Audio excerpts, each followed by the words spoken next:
Okay, so I want to dig in on the question that you asked me about my quote. So we're pleased that y'all are choosing us as your primary internet provider now. I think we've been working on this for some time, and I'm glad that you agree that we're the right fit.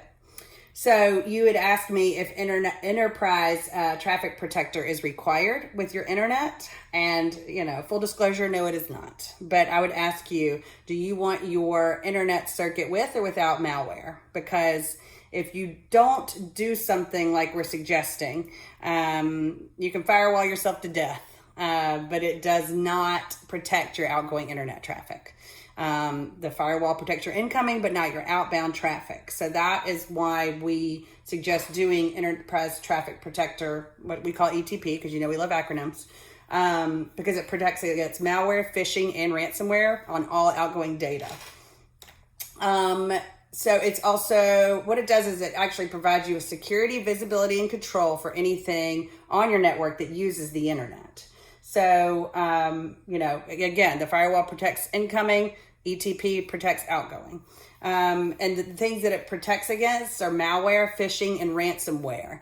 It also protects against DNS, data exfiltration. The things that you often see on the news are associated typically with ransomware. You'll see the big box companies, you'll see the banks that you would think have end-to-end security, yet their people might make a mistake. Unbeknownst to them, all of a sudden, now they're completely infiltrated and they're going to be on the front page of the newspaper, which is the last place you want to be. So this is the most obvious security product that we have and the most attainable because it is the cheapest one that we offer. So we're going to suggest that you do this at the very least. So if you tell me that you do want to use us for internet, but you don't want to do this, it would be reckless of me not to ask what you're going to do instead. But since you do trust us to be your primary internet provider, I will ask that you trust us enough to, take us up on security recommendations that we offer. We are the industry leader. We see 1/3 of the internet traffic in the world. We have thousands of people dedicated to security of our customers. So we're an obvious choice. One other thing that this is going to do, and I'll tell you a quick story for why this is important.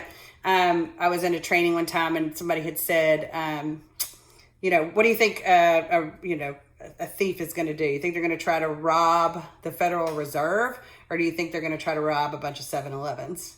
So obviously the 7-Elevens is going to be the low-hanging fruit for theft, and therefore they're probably going to get hit way more often, or at least attempted to be hit a lot more often.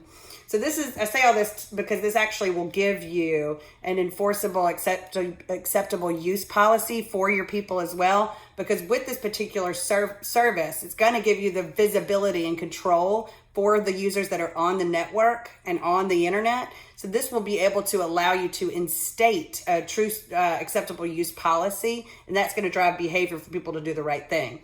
Now, we're only as good as our people, and people are going to make mistakes. I mean, these hackers are getting more advanced by the day, and they're getting a lot more creative too.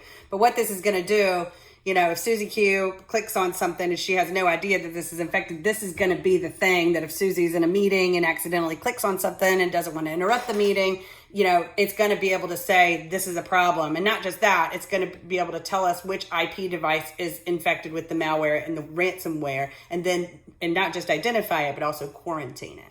So, my ASC, Bob Melton, can go into a lot more detail on this, but I try to keep things in layman's terms, and this is the gist. This is why we suggest it on every single internet circuit that we sell, and this is no exception.